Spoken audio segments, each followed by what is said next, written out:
He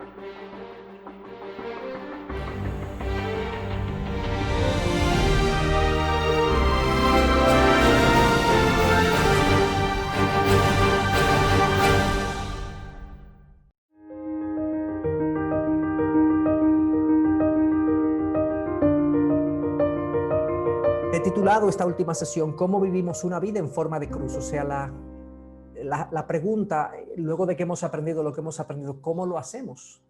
Pero veamos primero qué es lo que hemos aprendido, lo fundamental. En primer lugar, una de las ideas con las que empezamos este curso o estas sesiones es la realidad de que todos nosotros queremos ser felices, pero no sabemos qué lo producirá. En la primera sesión que titulamos En búsqueda de la felicidad o Buscando la felicidad, hablábamos de eso, de que no importa la cultura, la civilización, el tiempo histórico, no importa de qué persona estemos hablando, todo ser humano tiene un deseo de plenitud, tiene un deseo de sentirse satisfecho en su vida, lo que algunos han llamado pues el deseo de ser felices.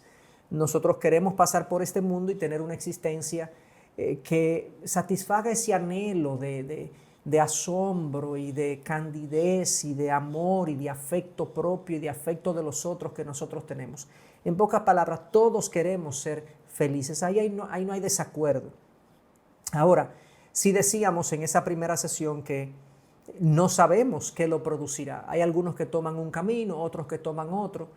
Y de hecho, la diversidad de caminos para conseguir la plenitud que el hombre ha construido, caminos distintos, diversos, a veces contradictorios unos con otros, nos dice que no hay una claridad acerca de qué es lo que realmente hace pleno al ser humano.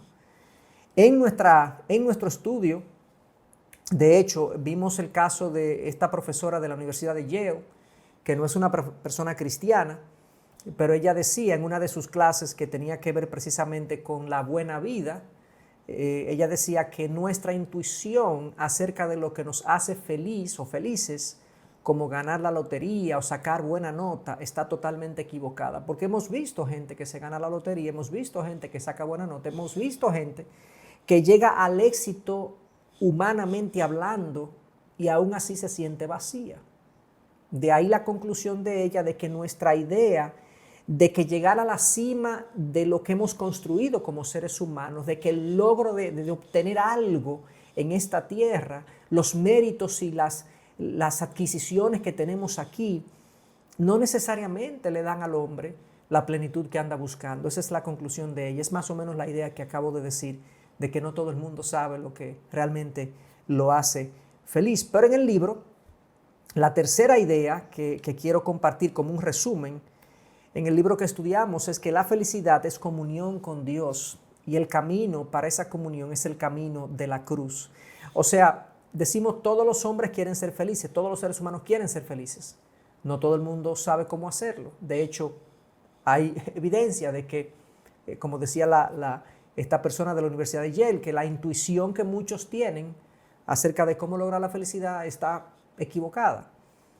El planteamiento de estos autores, y es el planteamiento de la Biblia, es que la felicidad es comunión con Dios y el camino para esa comunión es el camino de la cruz. Recuerden el pasaje de Jesús en Juan 17, versículo 3 al 4, donde dice: esta es la vida eterna, que te conozcan a ti, a Dios Padre, y a Jesucristo, a quien has enviado. O sea, la vida eterna es eso, conocer a Dios. También vimos en ese capítulo, cuando analizamos esta cita, el pasaje de Jeremías 9, 23 y 24, donde Dios le dice al pueblo a través del profeta que no se gloríe el sabio en su sabiduría, ni el rico en su riqueza, ni el poderoso en su poder, sino que el que se gloríe, si hay algo glorioso en un ser humano, es que me entiende y me conoce, o sea, a Dios. Ahí está la verdadera riqueza, en comunión con Dios. Y de ahí estos autores plantean que la felicidad y la plenitud y la satisfacción del ser humano se encuentra en una comunión íntima con Dios. Y esa comunión íntima se obtiene por la vía del camino de la cruz. La cruz, entonces, como cuarta idea, no es solo el instrumento de salvación, sino que también establece el patrón a seguir en la vida. Para el cristiano, la cruz es la sabiduría de Dios para el florecimiento humano. Nosotros vemos la cruz como el instrumento de redención. Cristo vino y se crucificó por nosotros, ciertamente, y ahí obtuvimos salvación por su sacrificio. Pero cuando nosotros vemos en la Biblia que la vida que Cristo vivió es la vida que Él nos modela para que nosotros vivamos, es una vida de sacrificio, una vida de entrega, una vida de devoción, una vida de muerte al yo. Por lo tanto, la vida de la cruz o el caminar de la cruz es el tipo de vida que garantiza una mayor plenitud al ser humano. Esa es la idea 4 que quería mencionar. Y esa idea 4, extenderla con esta cita, que también la vimos. Pero ¿y si la cruz es más de lo que creemos? ¿Qué pasa si la cruz no es solo un memorial del evento más importante del mundo, sino también una revelación de la sabiduría de Dios para este mundo, aquí y ahora? ¿Qué pasa si la cruz es un desafío perpetuo a nuestras nociones de gloria y grandeza y una acusación constante de nuestras formas más arraigadas de pensar y valorar? ¿Y si el camino de Dios para que florezca una vida humana es el camino en forma de cruz? Estas son preguntas retóricas, o sea, son preguntas cuya respuesta es obvia. Lo que los autores están planteando, la cruz es más que el instrumento de redención, es el modelo de vida detrás del cual nosotros tenemos que andar. Y esa vida es ejemplificada por la vida de Cristo. Cristo no solamente se crucificó, sino que Cristo vivió una vida de sacrificio. La cruz fue su sacrificio máximo, el último de los sacrificios que lo llevó a la muerte. Pero Él vino, como dice Marcos 10:45, Él no vino a ser servido, sino a servir. La vida de Cristo fue una entrega completa. Y la cruz entonces presenta de una manera muy clara ese sacrificio de la vida completa que Cristo vino y hizo por nosotros. Él se despojó de su gloria y vino y se hizo como uno de nosotros. Se humilló y se hizo como uno de nosotros. Y se hizo un siervo entre nosotros y nos vino a servir. Esa es la vida de cruz, la vida que garantiza una plenitud, porque garantiza una comunión con Dios. Entonces, si la vida de Cristo es lo que ejemplifica la vida que nosotros debemos tener, veamos esto, una idea número 5 de todo lo que aprendimos. Los cristianos están familiarizados con la idea de que Jesús nos muestra quién es Dios. Él vino a revelar al Padre, dice la Biblia, ¿verdad? Pero rara vez nos damos cuenta de que Jesús también nos muestra para qué fue creada la humanidad. Entonces vale la pena preguntar, ¿qué rasgos del carácter, ambiciones y valores dieron forma a la vida de Jesús? ¿Cómo es una vida plenamente humana? Si decimos que Jesús cumplió la ley perfectamente, o sea que Él amó a Dios por encima de todas las cosas y al prójimo como a sí mismo, y esos son los dos grandes mandamientos de la ley, como Él mismo dijo, ese es el tipo de vida que Dios quiere que nosotros vivamos. Amor a Él por encima de todo y amor al prójimo como a nosotros mismos. Y Cristo la vivió a la perfección. Bueno, veamos la vida de Cristo y digamos, así es que el hombre tiene que vivir. Ese es el tipo de vida que el ser humano tiene que vivir. Esa es la vida que complace a Dios, que obedece la ley. Claro, no somos salvos por la ley, pero la ley honra a Dios. Somos salvos por gracia. Nosotros no podemos cumplir la ley perfectamente, pero mientras más dediquemos nuestra vida a rendirla a Dios y seguir los pasos de Jesús, más honra le traeremos a nuestro Dios que nos ha salvado. Entonces veíamos, por lo menos en nuestro estudio, que la vida de Cristo se caracterizó por 3 aspectos fundamentales. En primer lugar, la humildad. Él decía, aprended de mí, que soy manso y humilde. Aprended de mí, que soy manso y humilde, y encontraréis descanso para vuestras almas, o encontraréis paz para vuestras almas. La humildad caracterizó a Cristo. Hicimos todo un capítulo del tema de la humildad y cómo nuestros egos, nuestros orgullos, nuestras posturas impiden realmente que nosotros recibamos gracia de parte de Dios, porque definitivamente la humildad es algo que Dios ve como atractivo.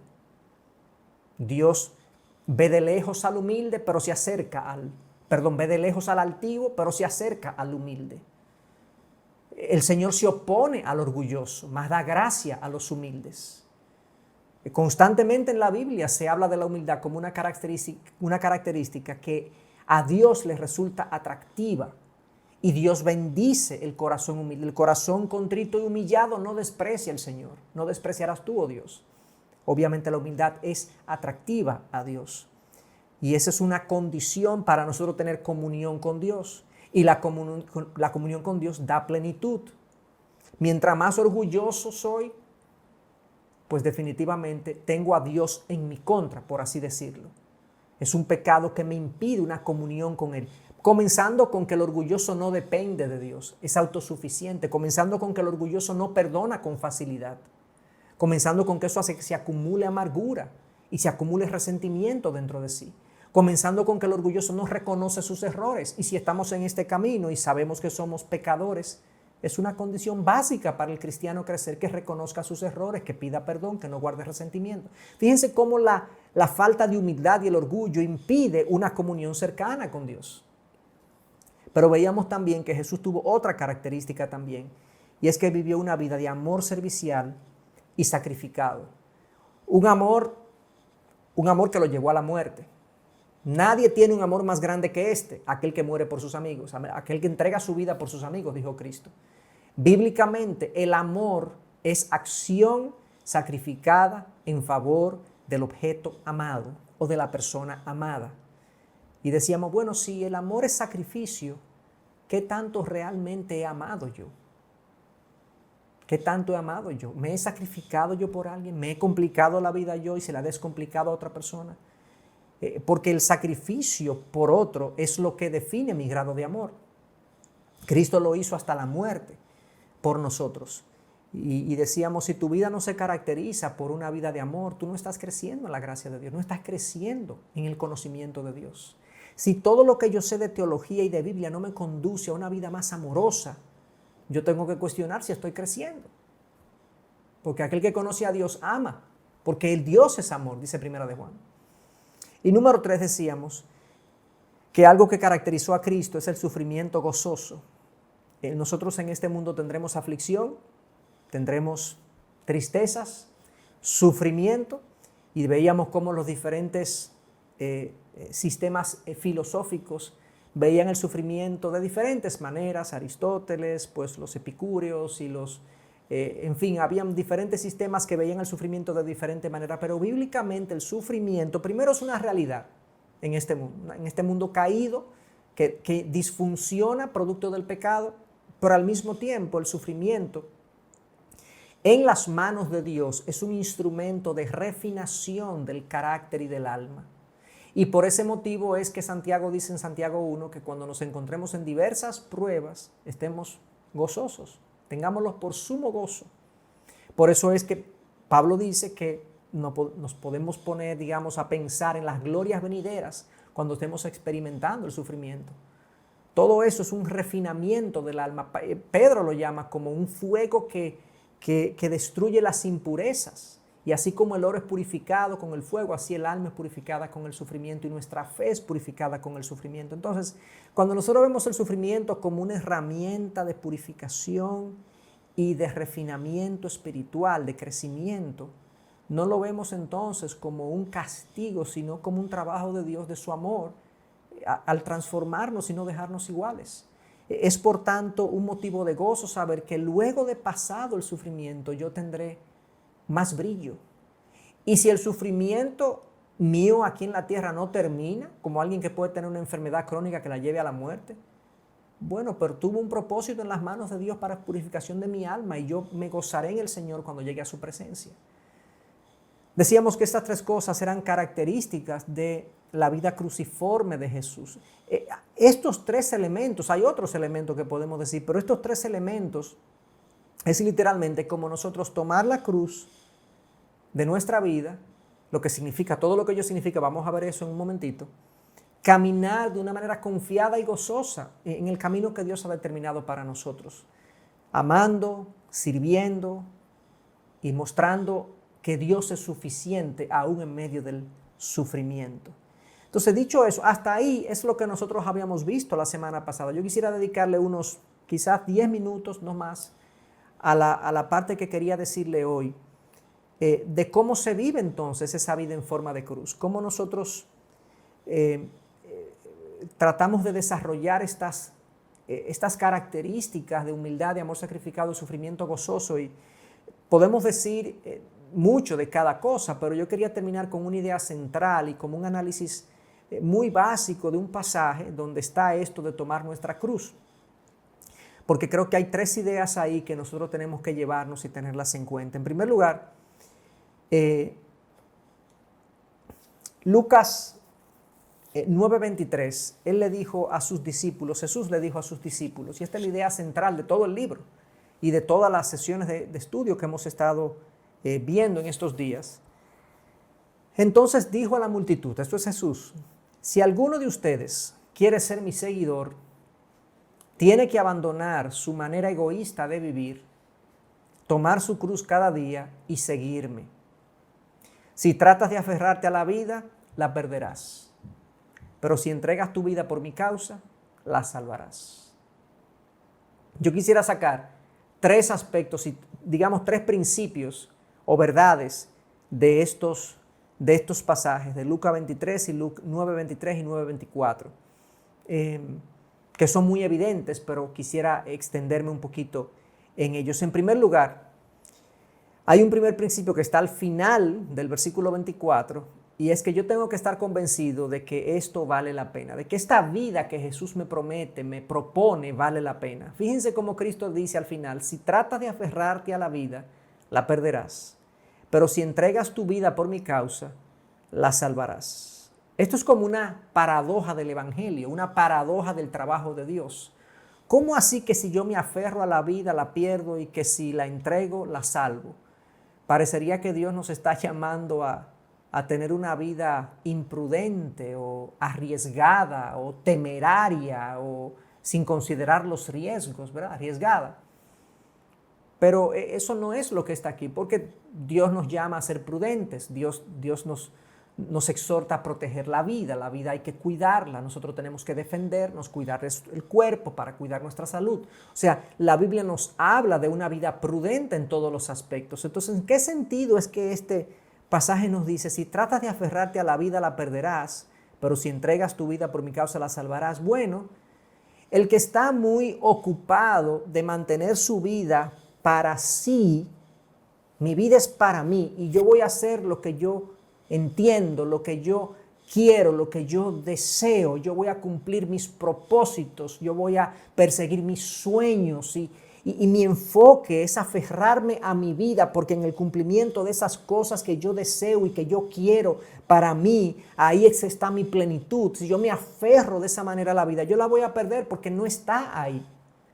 La vida realmente la obtengo cuando yo le digo al Señor, toma control de mi vida, y yo entrego mi vida por la causa de Cristo, no como un misionero necesariamente, aunque hay algunos que Dios lo va a llamar a eso, o como un pastor, o como lo que sea, como un ministro, no necesariamente eso, sino que tu vida esté enfocada en el día a día, en las cosas que agradan al Señor, en obedecer su palabra. Yo voy a llegar a eso en un momentito, porque quiero quedarme aquí en esta idea, en esta idea de que yo tengo que estar, si yo quiero que esta vida en forma de cruz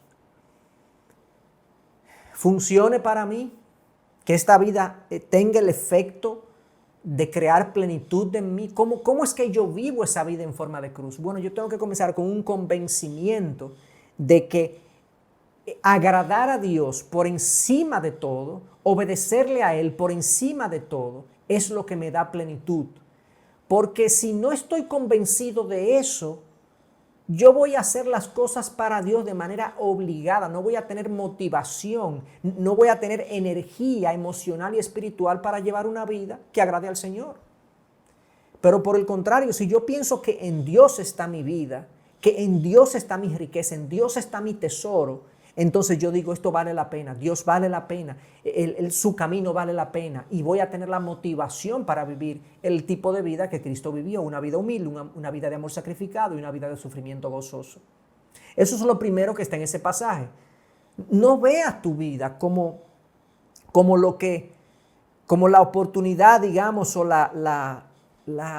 el tiempo que Dios te da para que tú la pases lo mejor posible. Y sí, tú te vas a sentir bien si obedeces al Señor. Dios te va a dar plenitud, pero no es persiguiendo tus propósitos, los de Él. Entonces, la vida tiene que ser redefinida para nosotros. Lo primero es entonces convencido de que vale la pena, absolutamente convencido de esta verdad. Número 2, tiene que haber entonces, dado lo anterior, tiene que haber un abandono de la vida egocentrada. Miren lo que dice el pasaje.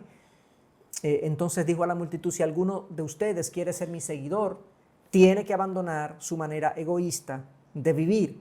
La Nueva Biblia de las Américas o la Biblia de las Américas lo traduce como niéguese a sí mismo. Tiene que abandonar su manera egoísta de vivir, niéguese a sí mismo. Es interesante que Jesús asume que todo ser humano, por default, de manera natural, tiene una manera egoísta de vivir. No sé si lo ven ahí.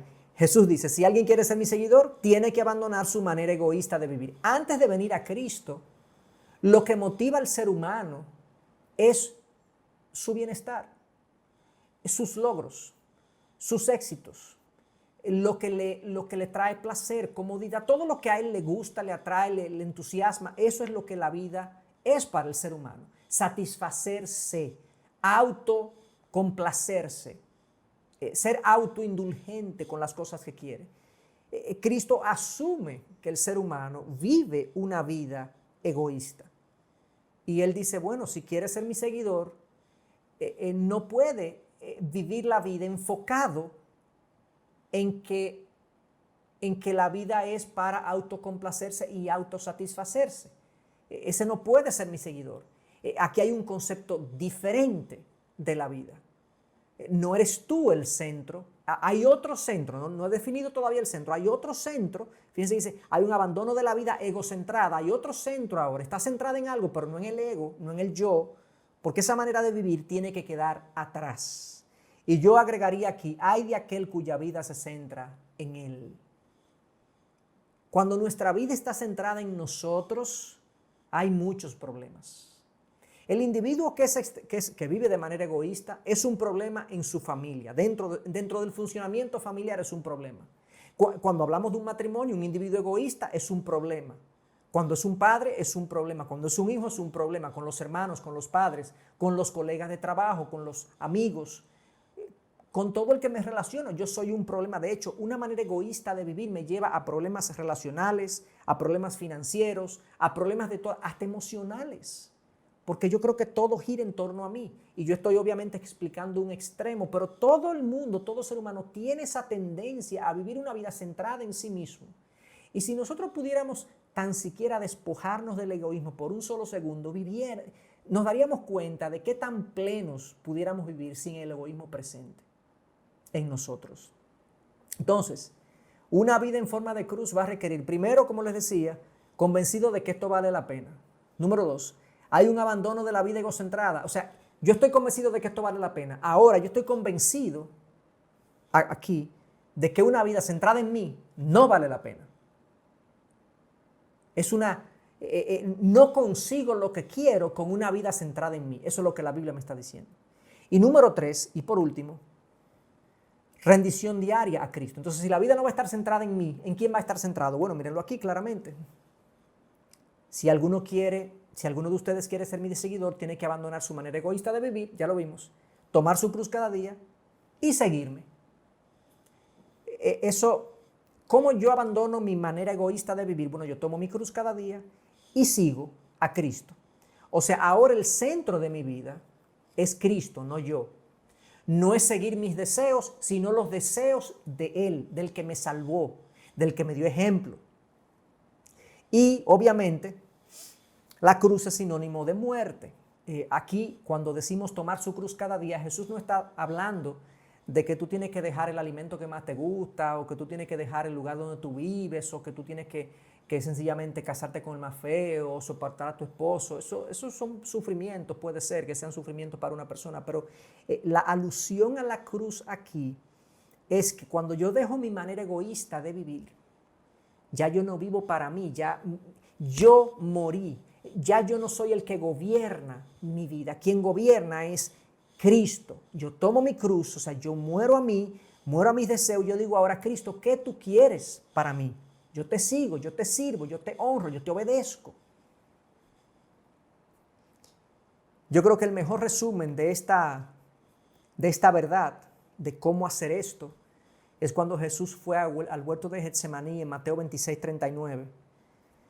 Y adelantándose un poco, cayó sobre su rostro, orando y diciendo, Padre mío, si es posible que pase de mí esta copa, pero no sea como yo quiero, sino como tú quieras. Esa es la aplicación en la vida de Jesús de esta última frase que leímos. Toma su cruz cada día y sigue a Dios. Lo que Él acaba de hacer, pero no sea como yo quiero, ahí murió a Él, sino como tú quieras. Ahí siguió a Dios, la voluntad de Dios. Esa es la aplicación para nosotros de una vida en forma de cruz. Es una vida donde en cada aspecto de mi existencia yo considero la opinión de Dios, su palabra, como prioritaria, como por encima, como superior a mis deseos. Una vida en forma de cruz no es, vuelvo y digo, no es una vida en las misiones, ni una vida en el pastorado, y eso puede ser que Dios me llame a eso, pero es una vida donde cada aspecto de ella, en mi matrimonio, en mi paternidad, en mis finanzas, en mi trabajo, en mi rol ciudadano en el país que yo vivo, en los tratos cotidianos con la gente, yo decido no actuar según lo que mis impulsos dicten y mis deseos dicten, sino lo que Dios quiere para mí en cada momento y aspecto de mi vida. Si yo no estoy dispuesto a rendirme en los tratos cotidianos, en las relaciones diarias, en las compras y las ventas, en la forma como yo manejo, como yo hablo, como yo me conduzco en la vida, como yo me relaciono con los que están por encima de mí, como yo me relaciono con los que están por debajo de mí, como yo me relaciono con mi cónyuge, con mis hijos, si yo no estoy dispuesto a cambiar todas esas cosas cotidianas, yo no voy a cambiar, yo no estoy rindiendo mi vida. No es en una oración en la habitación y Señor, me rindo a ti, cuando salgo de ahí vivo como yo quiera. No, es una vida rendida en cada aspecto cotidiano de mi vida a la voluntad de Dios. Y déjenme decirle, mi experiencia con mi propia vida y con los que yo he aconsejado, nosotros no ignoramos la voluntad de Dios en la mayoría de las cosas de nuestra vida. Nosotros casi siempre sabemos qué es lo que procede, qué es lo correcto, qué es lo que tenemos que hacer, cómo debimos haber respondido, qué debimos haber hecho. El punto es que nosotros no tomamos nuestra cruz y morimos cada día, sino que complacemos nuestros impulsos. Y obviamente eso no rinde una vida en forma de cruz. Y vivimos derrotados espiritualmente y sentimos a Dios distante porque no se corresponde nuestra vida con esa rendición del Getsemaní, que fue la aplicación, digamos, de lo que es tomar su cruz y seguir a Dios de Cristo. Entonces mi oración, que esto sea una realidad en nosotros y que podamos vivir una vida rendida, así como este pasaje dice, Padre, que no sea como yo quiero. Dilo eso en todo aspecto de tu vida, que no sea como yo quiero.